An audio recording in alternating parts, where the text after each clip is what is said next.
Welcome again for another one of our amazing podcasts for the group Mindfulness and Positivity. Today I'm blessed by having two people on. We've got the main lady of the group, KatyWise, with us today, who I'm going to bring in next. And she's got Brett. So I'm going to let her introduce Brett. I'm going to bring Katy into the loop now. One quick thing before we start. Obviously, this is a visual podcast, but that's the current medium that we're putting it out on. But it's always better, it's a listening thing. I don't expect you to listen to this whole podcast and watch it, but we'd like having it on in the background when you're doing something or if you're out walking or whatnot. That's the intention of this. So if you want to get the most out of it, then do that. If you want to watch it, it's great, but I won't want to watch me for an hour. But I can just see them both waiting in the lounges now. I'll bring Katy in now. 1 second.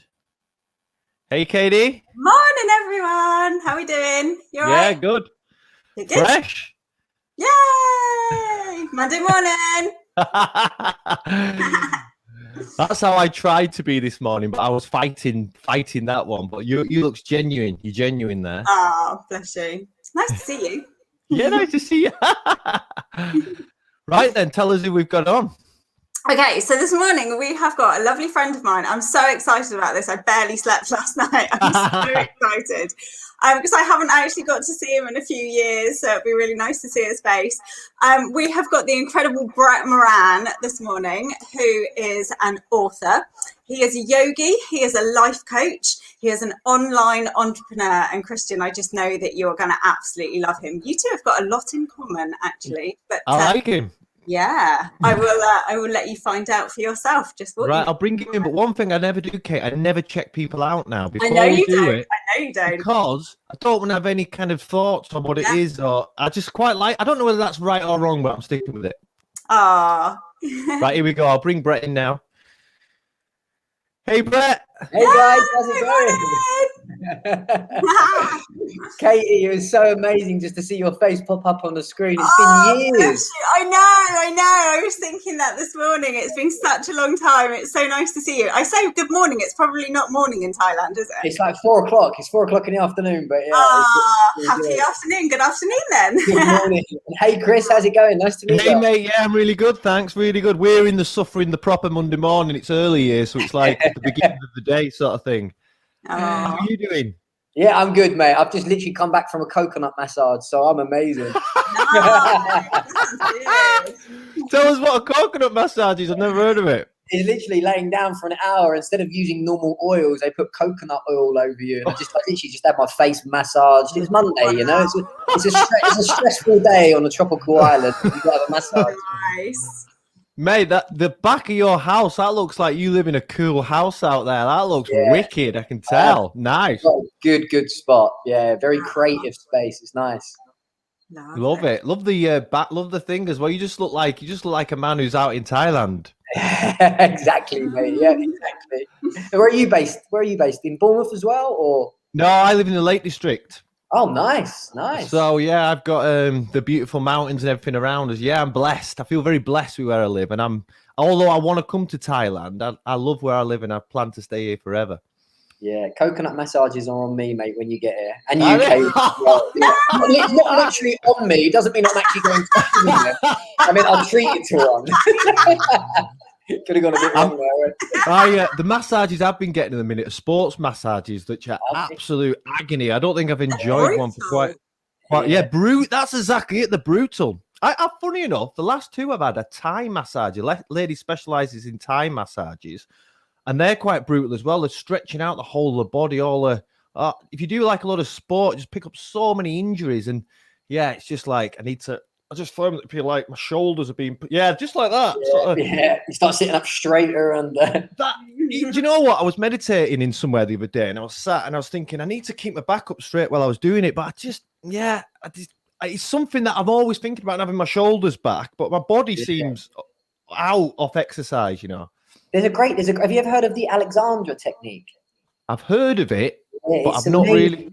highly recommend it. But one thing that I've got from it, which has never left me, and every now and then I catch myself doing it, you just get your finger and you run it up the back of your neck to where the kind of like, because most people think the sort of the spine ends here, but it goes all the way into the skull, and the skull obviously goes on top. You run your finger there and you hold it. It's kind of like behind your forehead, your third eye, and you just kind of hold your finger there for a second, just as you're meditating, and then you keep your awareness on the back of that head.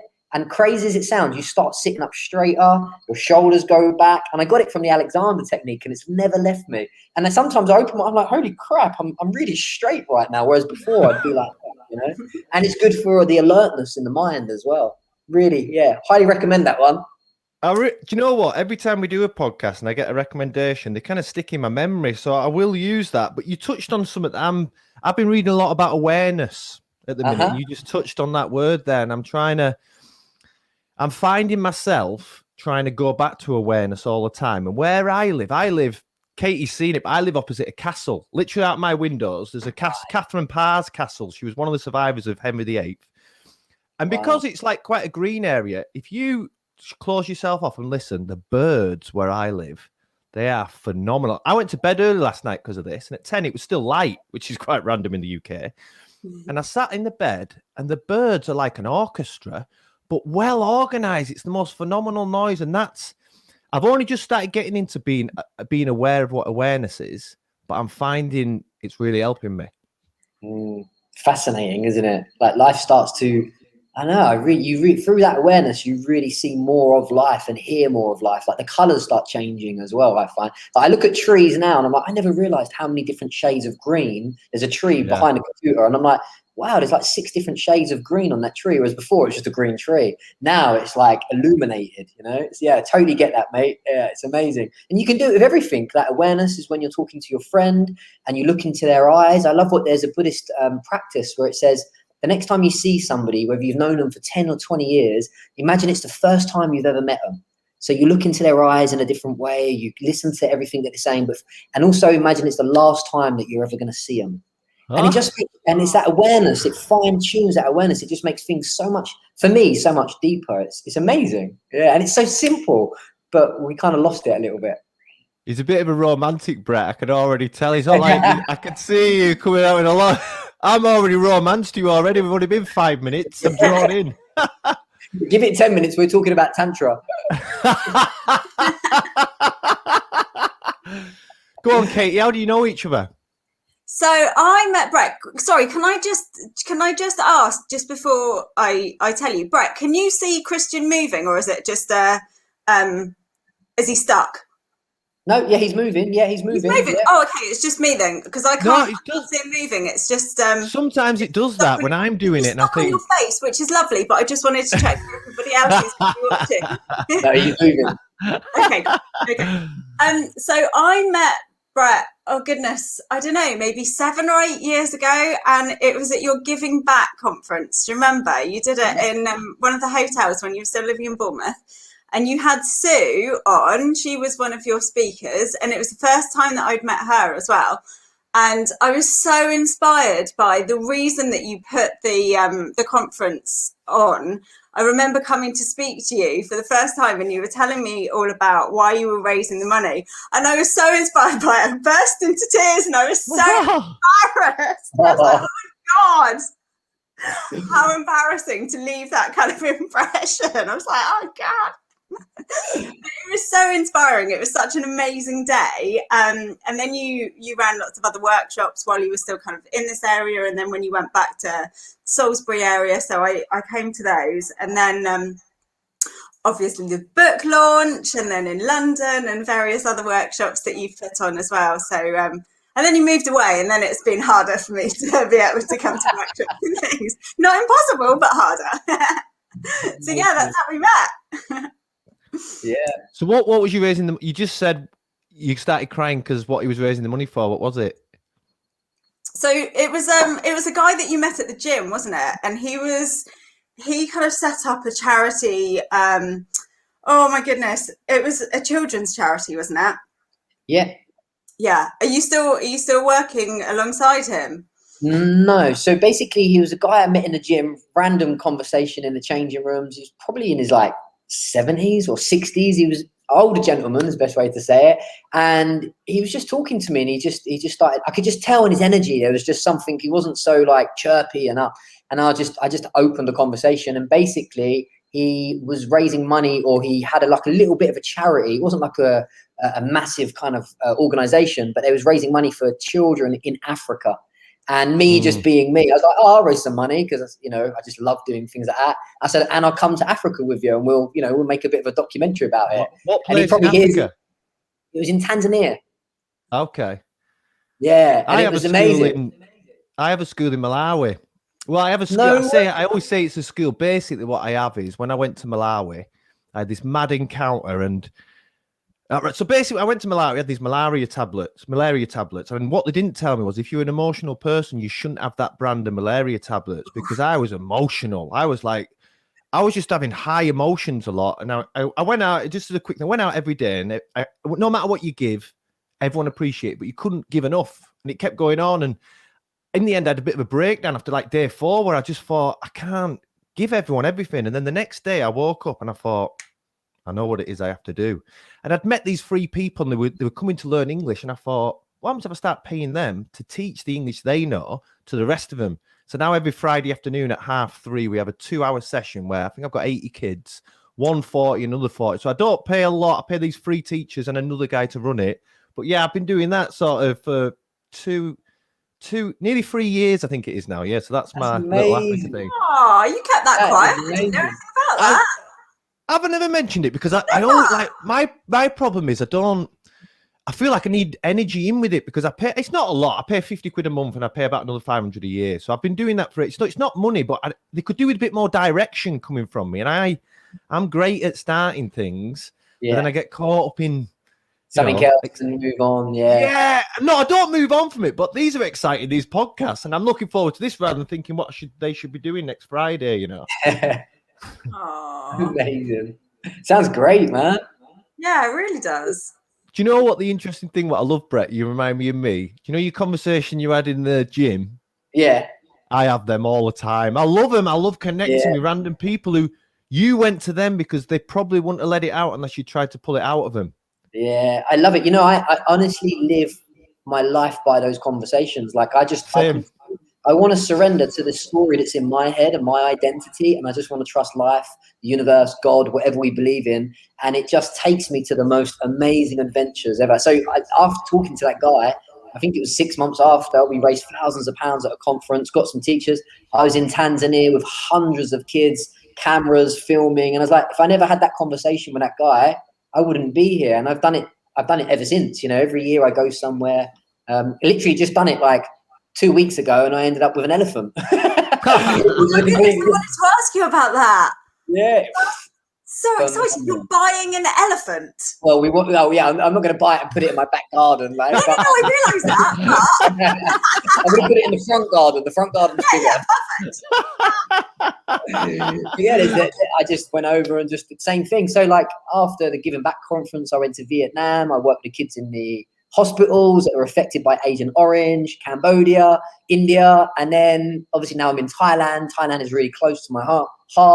And now it just seems to be like the dogs. There's so many street dogs, and then an elephant just popped up a couple of weeks ago, and I had this amazing, like I've been meditating for nearly 20 years, going into these amazing blissful states of non-duality, and just amazing. I can't even describe where we can get to in meditation.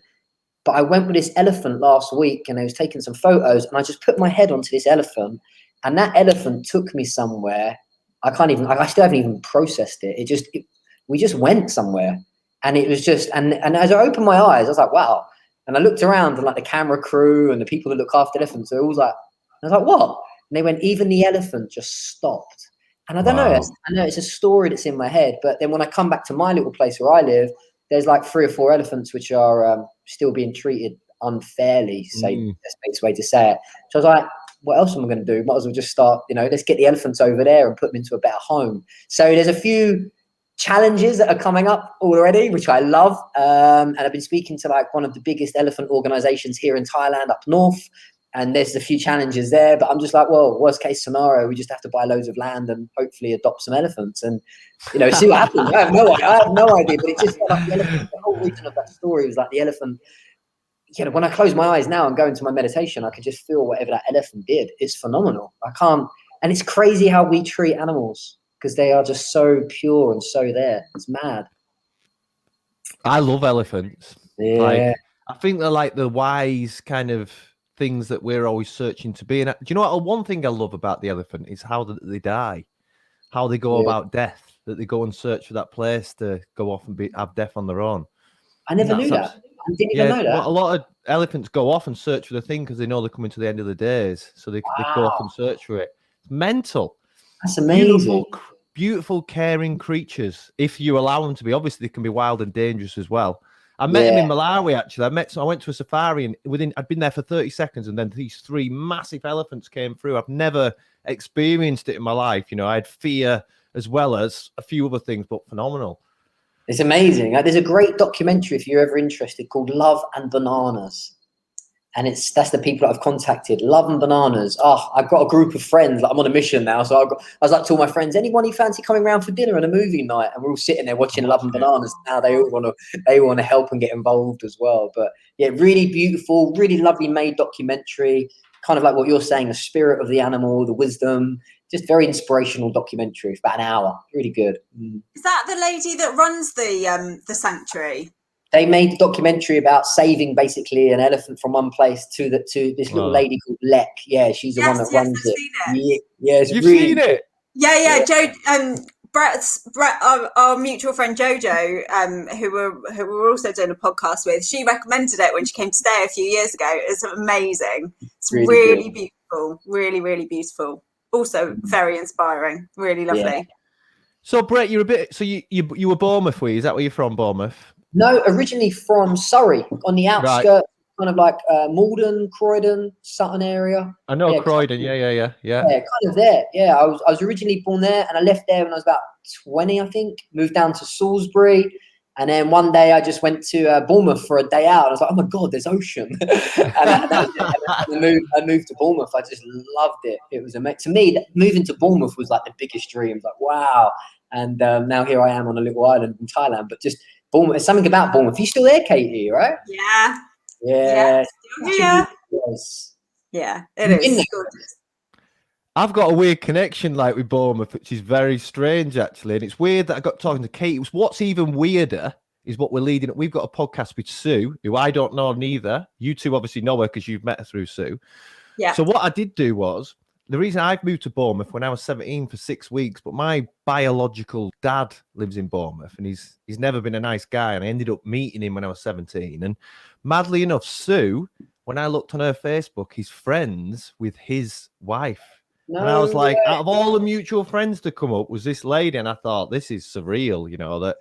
So I have a Bournemouth recollection. And madly enough, where Katy lives, that's where it was, where I was going at the time when I was going, which was even more random. I know where she lives. But strange things happen of like, what I'm going back to what you said about, like you said before when you were talking to the guy in the gym, universal connections coming up, gateways that get given to us. And I think some people don't see them. I find that they come to me a lot because I go looking for them and they're exciting when they appear. And some people are sent and you think, if you really look at it, you think that's too coincidental. That person's just appeared and I've been searching for this and all of a sudden it's popped on my seat. You know, I think that's unbelievable. It's beautiful, isn't it? Yeah, I love it when that happens. Yeah, there's a great quote. Go on. No, go on. Somebody said a great quote on one of my retreats years ago. She said, coincidences are God's way of remaining anonymous. I love that. Yeah, I was like, oh, that's amazing. Coincidences are like the universe's way of remaining anonymous. I also think that with the people that challenge us as well. You know, we live in this kind of beautiful miracle, but like everybody wants it to always be full of positive energy, which I am Mr. Motivator. I'm so in the positive energy. I love it. But I also love the challenges. I love the struggles. I love the rock bottoms. And I love those kind of darkness moments, because actually they are just as much as meeting the guy in Africa that sent me on a journey. Because if you have that mindset with those things, they actually help you grow just as much.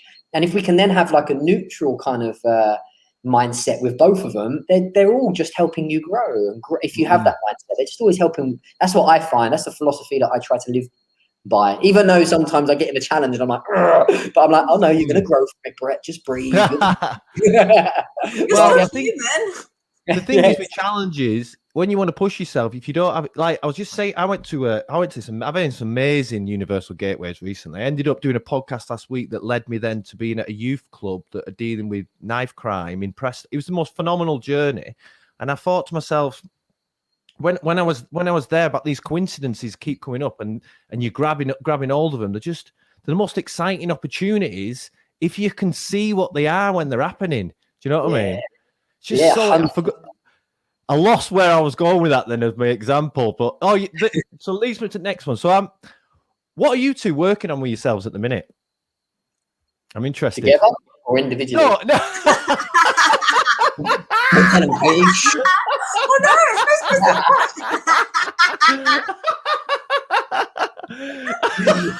to No, I'm just interested because we do this for this group, and everyone, like, I'm working on some at the minute, and like you always go for a new thing. It might be revisiting some you looked at before, but I'm interested in what you two are working at. I imagine you are, Brett. You're working on something, and you, Katie. Yeah. Do you want to go first, Katie, or? Well, I am working on personally, or personally. Okay, I was going to say I am working on something like with the business at the moment, but it's still a secret. So I can't really give too much away about that. Personally, I feel like I'm always growing. I'm always learning. And like Brett says, there's always people that are going to challenge you and come up and kind of teach you lessons. And I'm very much in that at the moment. I'm reading a lot, which is great. I absolutely love reading. And I had a conversation with my mum the other day about books. She's a massive reader as well, but she reads like romance novels and things that just don't interest me in the slightest. Not because I don't like to live in that kind of fantasy, but more because the only kind of books that I really enjoy are things that I'm going to learn from. And if I can't take lessons away from what I'm going to read, it just doesn't interest me. So I buy a lot of books. I buy at least a book a week, if not more. And I've got hundreds and hundreds. I have actually got your book next to me here, Brett, for those people who haven't seen your lovely book. Can we see it? Because I don't know what it is, because I don't check people out, Brett, because I don't want to every time. What's it called? I think I've heard that book, funny enough. I love that. Amazing. It's a really good read. But yeah, I do want Brett to talk about it in a minute and what kind of inspired him to write it. But yeah, there's always a personal journey. I mean, Christian knows kind of what's going on in my life at the moment, which again, I'm not going to go into. That definitely doesn't need to go on the podcast. But yeah, there is a lot going on that I'm working on, which what's the best way to say it without kind of giving everything away? There are lots of challenges going on in my life at the moment, but I'm putting things in place to make them easier to manage. And so I'm not trying to do everything by myself, which as a total control freak, which I hold my hands up to, I sometimes need to kind of go, I'm not really able to deal with this all by myself. So I'm just going to call in a few people who are in alignment with me and who get me and get where I'm at right now, who I can be kind of raw and vulnerable with, who I know are going to help me to move forward. That was excellent, that, Katie. Well, that was phenomenally said. Although I got every bit of that. I've got something similar going on, and where you said it was where I'm at. I wasn't going to say that's my example, but that was lovely, Katie. Oh, thanks. Go on, Brett. What am I working on? I think the first thing that comes to my mind is getting a bit more organized. I feel like every year I go through like a new word. So about two or 3 years ago, it was the word like trust. And so I just spent about 3-4 months just sitting on the beach, sitting by the trees, meditating every day. I did nothing for months because I was just waiting for the universe or the voice inside me to tell me what to do next. And when you spend a few weeks and then it gets into a few months and you're still doing nothing and you live in this brain which is telling you to do something, it was really going against I thought what my nature was. And then the next year, kind of like moving on, was like patience. And so I was just patient. You know, I'm the kind of person that if I've got an idea, I want to do it yesterday. You know, so, yeah, like I've got a book that I'm halfway through, a yoga studio that we're opening. I want to save the elephant. I've got like a team of people, and I'm like, I want to be like there, like now. You know, so it's patience was a lot. And now we've got a beautiful team of about 4 or 5 people working with us. Again, we've got some really big projects coming up. I need to be more organized because I'm just it's nice for me to be in the clouds with this, you know, with whatever I do. But not everybody's like that. So I'm actually learning to be a little bit more organized for the team more than anything, because I'm not attached to any of it. It's just, but I feel like I could help more people and raise a lot more awareness or consciousness if I'd kind of matured into that organization and structure a little bit. And I believe, you know, that would be actually a good thing for me as well, because that actually create more freedom rather than not doing it. So that's what I'm working on personally. And then obviously, just like everybody else, I still have that kind of, I suppose the best way to, I would say, like, I don't really like labeling it, but there's some kind of shadow within all of us, some kind of thing that sometimes it wants to take over, and whether it wants to make you indulge or consume or feed you with some kind of self-doubt of not being good enough. So I'm always aware of that. And the way that I say to my clients, like, I embrace it and I invite it in for a cup of tea. So if you have like a feeling of depression or a feeling of addiction or a feeling of sadness, instead of avoiding it, I'm like, invite it in like your friend for a cup of tea and just hold it like a little baby and just get to know it. So I'm always working on that. I mean, it's not massive. It's a lot better than what it used to be, but it's still a little bit there, you know, and I'm okay with that. I like to embrace that. So that pops up every now and then. So I just work my way through it. Everyone's probably thinking, what is he up to? What is it? I just think that's random, because I was on about awareness before, and that's what I'm starting to learn to do, because my whole life I'm really good at pushing emotions away from me. But I've really started to realize soon that if I push them away, they're still there. And in order to get rid of them, I have to absorb them and let them go away naturally. And it's literally in the last few weeks, every time you're reading something new, I'm getting into looking to awareness and then understanding that I can't just keep pushing them away. I've got to deal with them.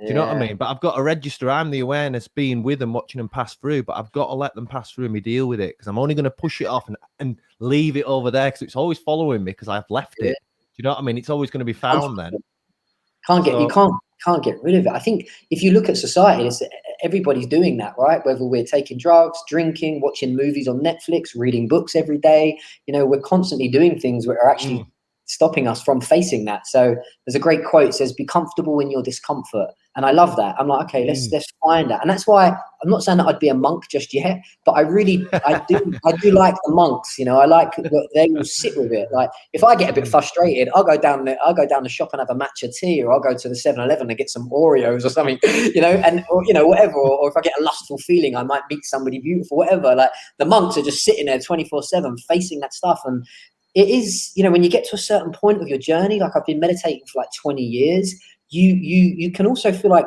oh my God, like it is like, it's crazy in a way, because it's like that is what is constantly going on and we're constantly trying to avoid. And when you say, okay, I'm just going to let you in and I'm going to start sitting with you, it can be a bit discomforting. And I kind of, so I'm still working with that, still the same as, obviously it's a lot better than what it was years ago, but I'm just still embracing that. And I love it, because I think the more you can sit with that and the more you can love that, and like it kind of goes like, the more you can share your light, then you can just really share more light with others, because you're comfortable facing the darkness, if that's what we want to label it. Yeah, definitely. So random, because that's exactly what that's my about 6 weeks I've been. This is the thing that through reading something else, and you know, you're constantly reading and taking something else and think, right, I'm going to try this now.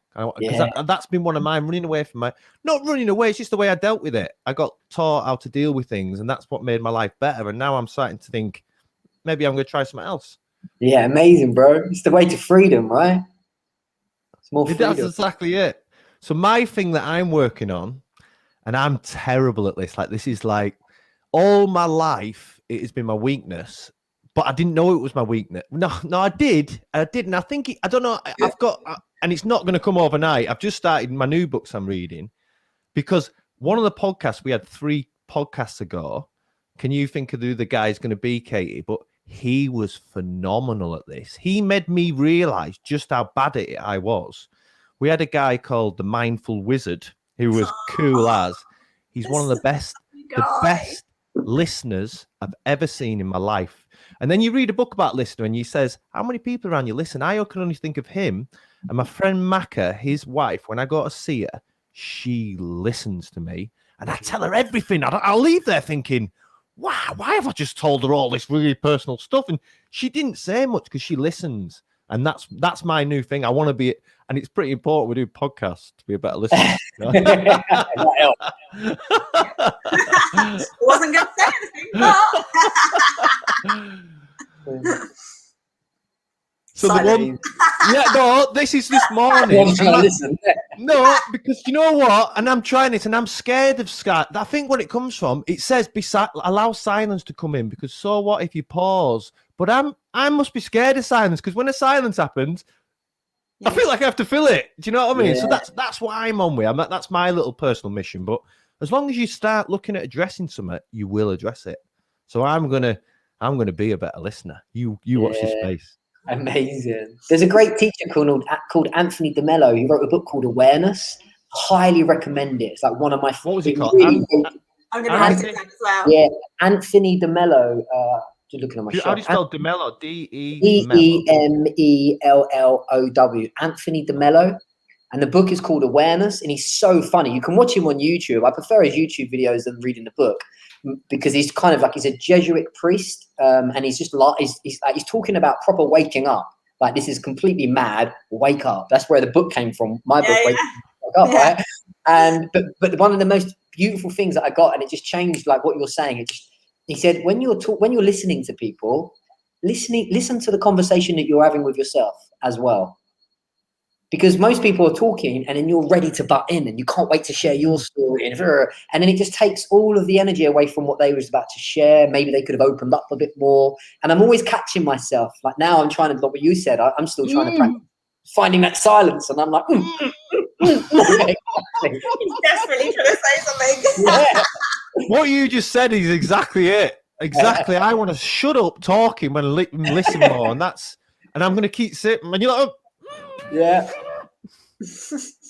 Go on, tell us about your book, Bet. But more importantly, I only have 3 questions because I like these to run just off the flow at the moment. But one of my questions was going to get you to recommend a book, and you've already done it. So you read my mind. But tell us about yours. Yeah, the second book I'd recommend is by Brett Moran. It's called Wake the Fuck Up. Actually, I can recommend it too. I've got a live testimonial right here. And this is what it looks like.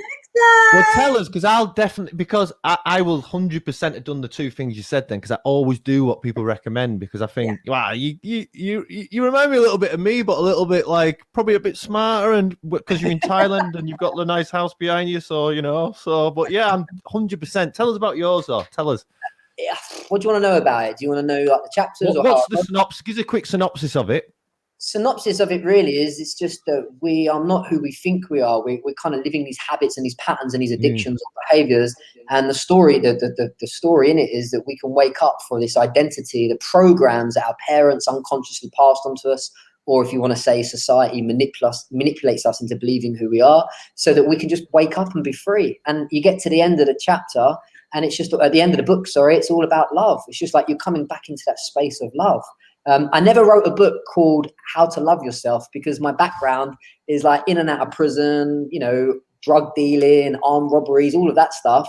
And most of my books, we gave 1,000 copies to young kids in prison. And I thought, if the title is called Love Yourself, they're not even going to let me come in that prison. They're just going to go, what about me? So to be honest with you, the book is literally what we're talking about. It's about waking up, going beyond the voices and the programs. And you can only come to this beautiful space of emptiness and awareness and love. And every prison that I went into when we gave the books away, I would kind of be the lad. I'm covered in tattoos, and I'd be on their side and I'd share all these crazy stories. But at the end of every talk, I did a meditation. And like you see these big bulky guys covered in tattoos on their faces, tears coming out their eyes, because all I shared was love. So if I could sum up my journey, it's just about loving yourself and becoming your friend again. If I could sum up the book, it's like just going beyond all the madness so that we could come back to our essence, that soft nature inside. But I had to say it in a way with some colourful stories just to get people to go, oh, that's crazy. Because I think my crowd or my audience is it's not kind of spiritual, so to speak, or Louise Hay. And it's a bit more kind of like the average person that's kind of that wants this stuff, but would look at meditation and think, well, that's a bit weird. Or loving yourself? No, I don't love myself, mate. I watch football and drink. Beer. They're the ones that need it the most, you know? So I tried to meet it all in the middle. That's a synopsis. Do you know what? I feel like I'd be lying about this if I were to. Everything you've just said is all the books, all I've been reading, all I've been getting to is that's where I've become. So I'm 100% going to read your book because I'm with it. Everything you just said is what I've been learning for about 20 years. And it's only probably the last 3 years, it's all started going in a little bit more, that I can be in control of my own things that go on. And by, so everything you said, I swear, I'm not just like phenomenally, it's as if like you're a universal gateway of me. And maybe, I might be getting drawn to elephants in Thailand here. I'm going to get your bank details in a minute. It's another story, but someone's already done that, so let's leave that one. That sounds absolutely wicked. When did you write it? Katie, when did I write it? You want to look it up? Yeah, I haven't got a clue. I'm pretty sure I've seen it, actually. A couple of years ago, yeah. So it did pretty well. I had a publisher in London. They've really helped promote it. I had some random messages from people all around the world. I think one of them was in like an airport in Cambodia that picked up the book. And I was just like, wow, some young kid started reading it at the airport in Cambodia. So it was amazing. The publishers did absolutely great and they helped me spread the message. So a couple of years back, I think now. We sold quite a lot of copies. 5 years, wow. 5 years ago. Yeah, crazy. I've been writing a second one for 5 years. Oh, that's all right. At least you've done something with your books. On my laptop. It was interesting because you mentioned about going in prisons. In my school in Malawi, it was interesting because people go to prison for nothing. You took a bike, they're in prison for 3 years. So what we started doing, we were teaching. How I went there was a friend was going to teach, and I used to be a teacher. I said, can I come? And he said, yeah. And he went teaching in the schools. And I said, if we teach in the schools, we can only teach for a moment. Why don't we go and teach a skill that we can give to someone else so they can keep teaching? So they love football. So we taught football, a FIFA award. I got it and we took it. Next minute, we're in a prison. And we're in this prison teaching a prison football team. But it was strange because it wasn't like a prison here. It was like you'd go into this prison. It was very authoritarian because within Africa, there was no messing. But they also had this football team that they were playing in United kits when I was there. And eventually they're now in Liverpool kits because I'm a Liverpool fan. So madly enough, I watched the prison officer who was taking care of the football team. And he had this way about him. And funnily enough, he's the guy who runs my school because I saw in him the respect he got with he didn't treat people like prisoners. He had a way of authority and he expected it, but he also had a big heart and he was dead honest. And he's my guy who runs it now. And I just think it's just one of them things that like the universe delivered me to go and it gave me this hit the bottom of the well when I had the emotional outbreak. And then from them, I started lifting up and everything that had gone on in the 4 or 5 days before were the answers I didn't know I was searching for that were already in there. And they came out. It's just strange how them things happen. Amazing. Yeah. It was amazing. Yeah, it really was. Yeah.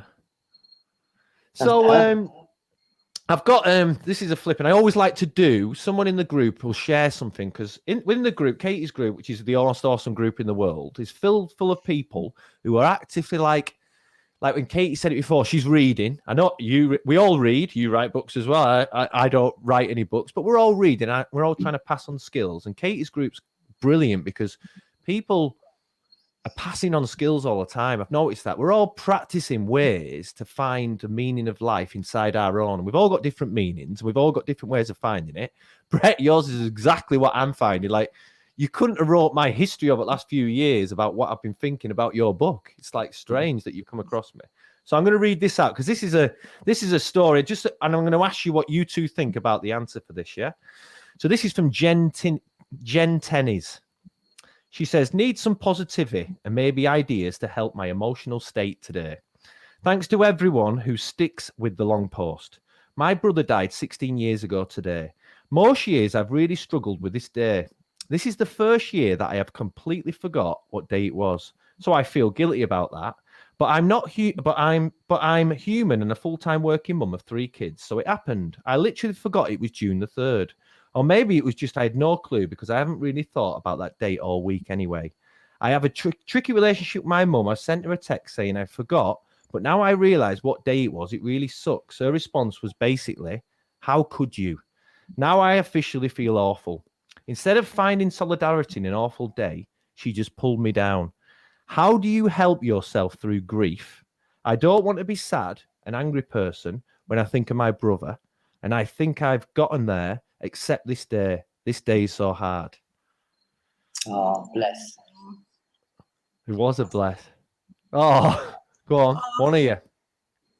Do you want me to go first? Yeah. Ladies first. Thanks. This is something that's really close to my heart as well. Currently, because I'm properly in the grieving process, and also because of my dad. And I think for her, I just want to kind of say, try not to beat yourself up. I know it's very easy for me to say, but try not to beat yourself up because you are a busy lady and you've got lots going on, but try not to focus so much on, oh no, I've missed that day. Every day is special and you can honor your brother any given day. It doesn't have to be just because it's the anniversary. You can think about them. You can light a candle. You can meditate. You can look through photo albums. You can have lovely memories of the time that you spent together on any given day. It doesn't have to be a specific day. So with her mum as well, I think when the dust settles, obviously not now because it's very raw because it only happened a few days ago, but when the dust settles, I think it would be really nice for the two of them to be able to talk together about their memories that they've got of their brother, the son, things that they can do together. Maybe there's a special place that they used to go to as a family that they can go together and just share thoughts. The mum's grieving. She's lost her son, so she's in a very different space. And it's just kind of honouring your own grieving process. And there are very different levels, and sometimes you slip back a level or two, and sometimes days are easier than others. But we're all on a journey, and we're all learning. And it's a very, very personal journey. So bless her. Oh, just sending her lots of love is a really tricky one. Tough. Yeah. Sending lots of love. Oh, there's a bit of an echo. Oh. Yeah, where did that come from? We just brought one. It's the elephant's outside. It's bouncing back off it. Who's got the echo? Is it? It's gone now. I found it most interesting, that one, because I found it randomly enough. My mum died 16 years ago, and March the 28th is when I celebrate her life, funnily enough. And I wanted to say this one because I stopped.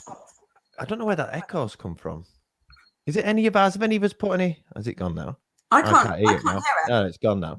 So my thing with it was I think I grieved for 11 years and I used to go out and celebrate a life, and now it's just a passing day. And I do everything you said, Kate. I look at this book I put this when my mum died of cancer very quick. I put this album together for her so she could see it when she was alive, and we did it. And I looked through that, and I don't feel as sad. I don't even cry anymore on that day. I read the letter she left me. She left the best thing that she could ever leave. I want anyone else. If anyone I don't know, what I realised about when death is taken care of you by Mother Nature. I promise. Well, I've only seen it once, but it's taken care of her. You don't have to worry about it because Mother Nature will sort it for you. And I've been reading a little bit about that. And I think if you can get used to the fact that death don't be scared of it because it's natural part of life. Born, be alive and death, they run together, and the spirit's there and leaves the carcass and moves on. But I have that special time of I still remember mum all the time, but I've let her settle now. Do you know what I mean? Because my life's moved on. And I'll tell you what happened to me recently. Something massive happened in the last year. I thought about my mum all the time. Then when something bad goes on me, I think with your mum, you think about your mum. Do you know what I mean? Your mum, like out of me, I didn't have a dad. My mum would have done anything for me. So if I get through things of sadness, I think about her more. But I just think about the good thing now. You know what I mean? If I'm thinking about it and I talk about her spirit's alive. So energy's still alive, and that's what energy is. So I think use this, and I would say to Jen, use this as a good thing to bring it to your mum and talk about your brother a lot. Keep that energy going. Talk to his best mate. Talk to someone who knew him, and keep the energy alive and keep it going. And you know that it's a change rather than the end. Do you know what I mean? It might be this end on the spirit on this world, but if you get your own belief system, I don't believe that's the end anyway. So I believe I'm coming to it at some point. And the best ending that my mum gave, she wrote me this letter. And I think if anyone like ever gets to the point where, I don't know, this would have to be someone who knew they had something wrong with them. My mum leaving that letter for me was special. And she wrote it at the end. She put, "Love your greatest fan, Mum." Oh, amazing. I know. Special. I don't cry about that anymore because my emotions are not with it. Like I love my mum every day. But, you know, that day, March the 28th, isn't as important now. She's important, and it's just a day. And I just think, don't get caught up in the day of it. Get caught up in the memory. Yeah. So that's why I chose that one, because I thought it was mad. 16 years, 2005, that meant exactly the same. So, wow. Go on, let's flip it back then to a bit more exciting stuff. What are you on with today, Brett? What's going down with you today? What's your typical day out in Thailand? Typical day for me is complete freedom. I wake up in the morning. What time? What time do you wake up? I wake up at about 6 o'clock.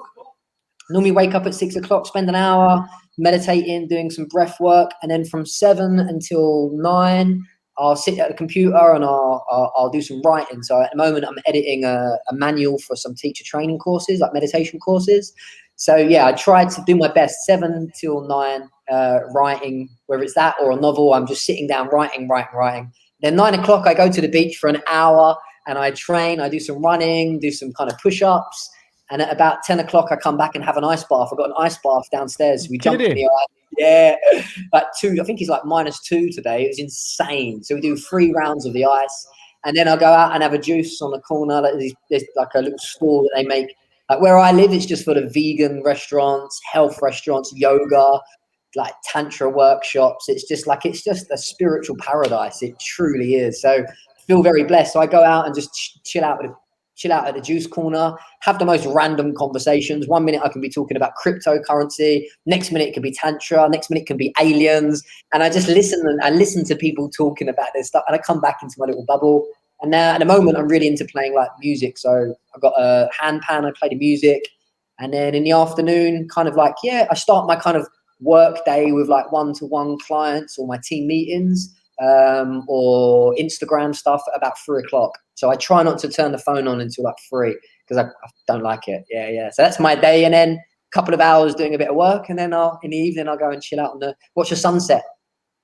Wow. Nice. Yeah, it's amazing. It is amazing. I like this.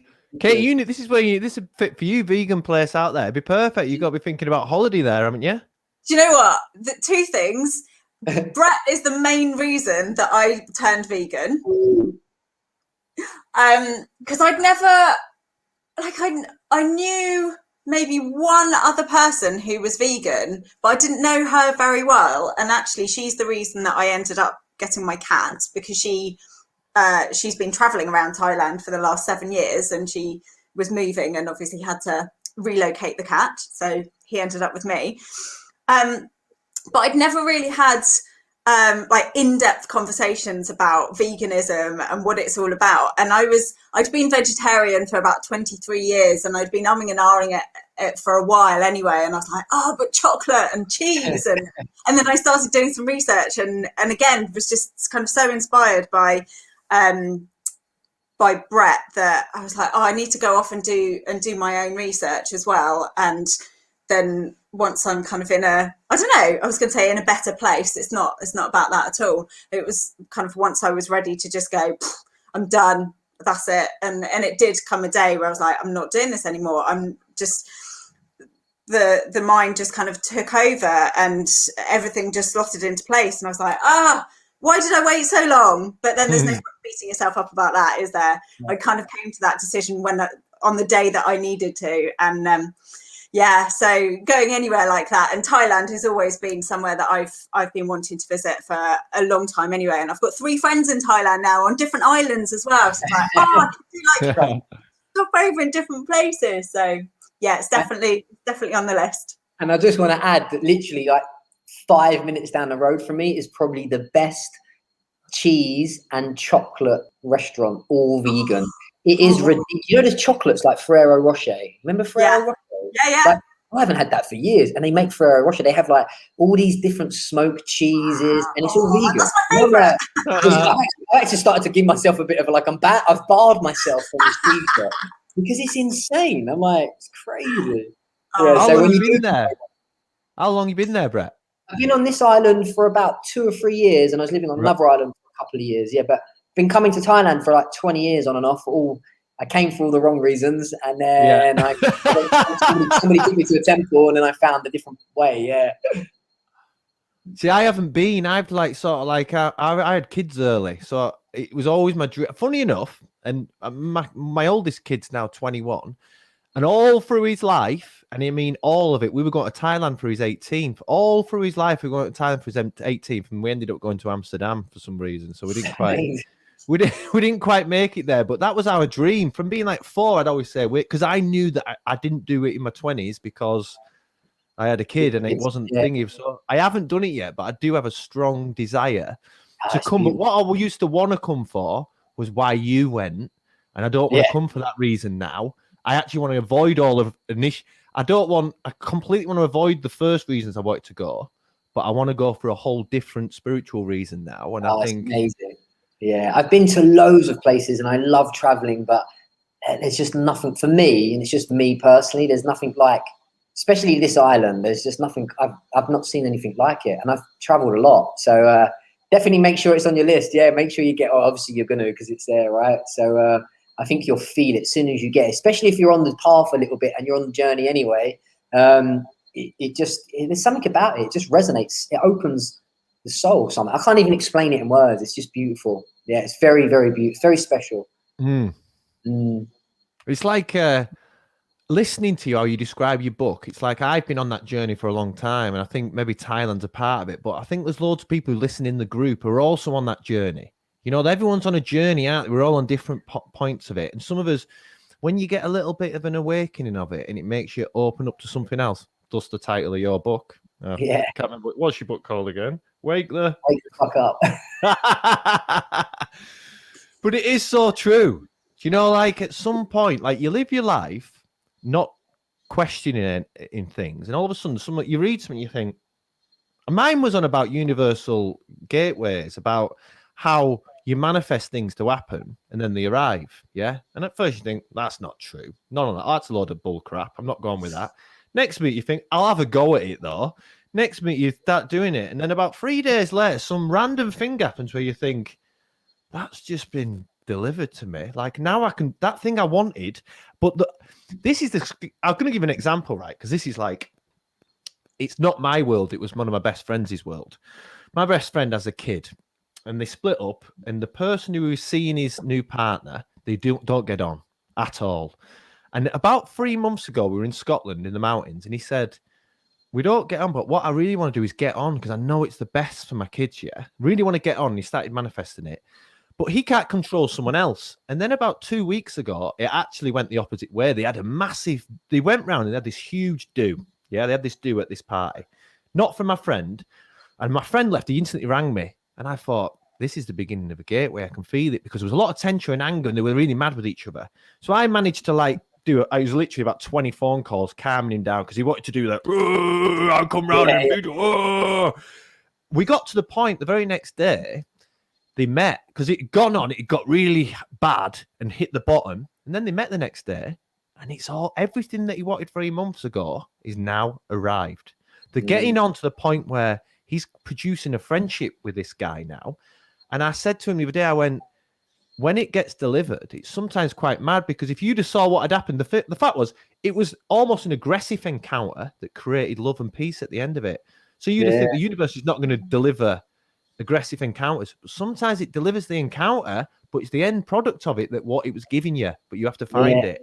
Mental. It's amazing. Huh? The way I look at everything is energy and consciousness, right? Even with what Jen said about somebody passing away, like scientists even say that energy is never born and it never dies. But we, as humans, what we are is just like characters and personalities in a projection of the mind.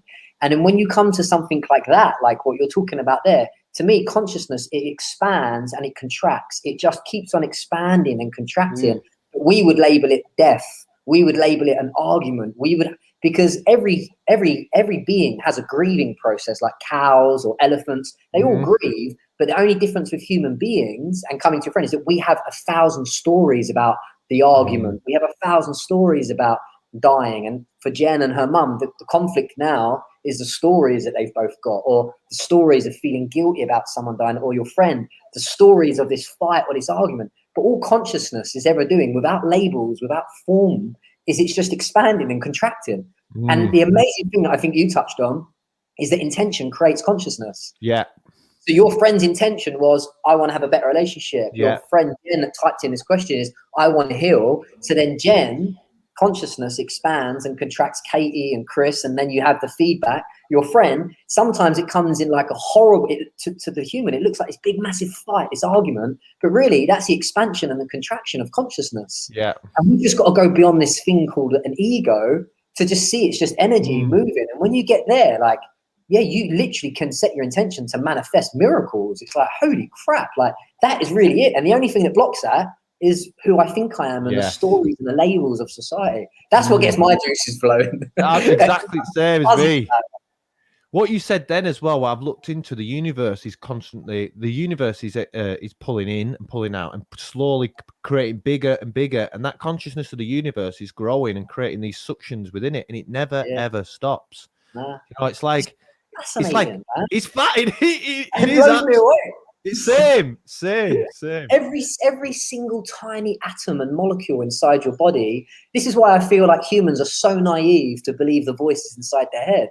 Like, you're a community of over 300 trillion cells, and every little molecule has an intelligence within it that is created through intention and consciousness and the witnessing. And it's like, but we just get caught up in a story and we get caught up in these, it's mad. But when you really come back to that power, that intelligence, and you realize it's not just in that molecule, it's like it's in the entire universe. And so you are I'm just like, and I was thinking about watching a movie on Netflix. I'm going to go and watch the stars. But we're just one of, is it 7 billion? So there's 7 billion human beings on the planet, and we're just one of them. And we get caught up in our thing being as big as what it is because the story have told us. And then we have to stand back and think, hey up. Here we go. There's just me, and I'm getting caught up, and I'm much bigger than what I actually am. And really, I just need to slow it down and just let it flow again.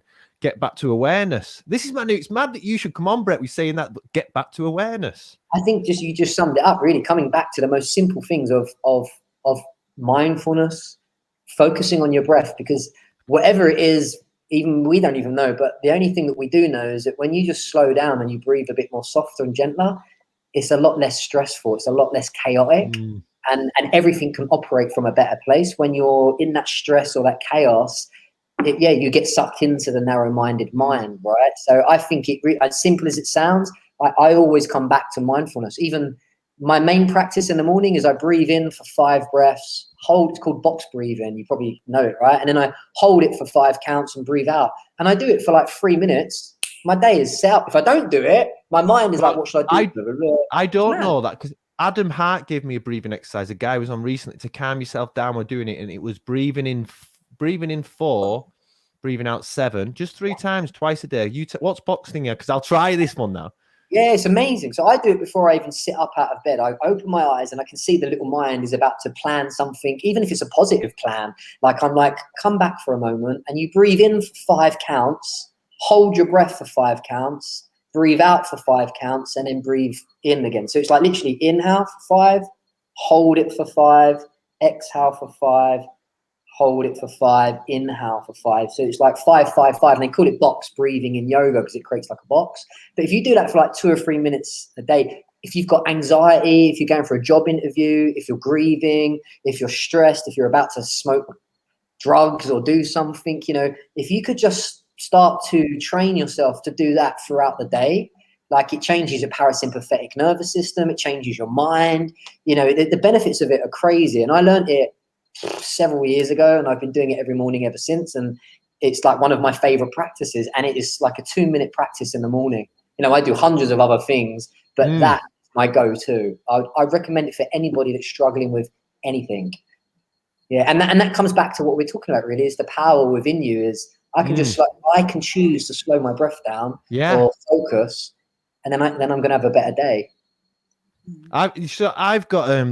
I've been building up for something in my life. I'm not going to go into it. It's like I had this really unlucky event that happened to me, and today's the day that something was a consequence today. So I haven't looked and checked any of it out yet, because I knew I wanted to have the energy of the podcast. I didn't want any other energy getting in my way. And I've been putting it off. So I'm going to deal with it straight after this. But it kind of, tomorrow morning, the first thing I do when I wake up, 100% is the 555. 100%. Let me know how it goes. That'd be amazing. Yeah. Hey, Brett, you've been absolutely phenomenal. I'm going to stop the broadcast and we'll stay on if that's all right. But thanks so much. And if you want to, if people want to find your book, they can find your book at. If you just go to my website, www.brett, BRETT hyphen, the little line in the middle, Moran, MORAN.com. So it's brett-moran.com. Or I do live meditations on Instagram for free, Monday to Friday at 9 o'clock. And that is just Brett Moran _. So you can come and meditate with me. I'm going to do one. Yeah. Cool. Thanks, Katy. We're going to stay on because Katy and I have got another one today, which is exciting. But thanks so much, Brett. You're welcome, so much, Katy. Have a beautiful day. I love you so much. Take care. Lovely to see you, Katy. Nice to meet you, Chris. See you too.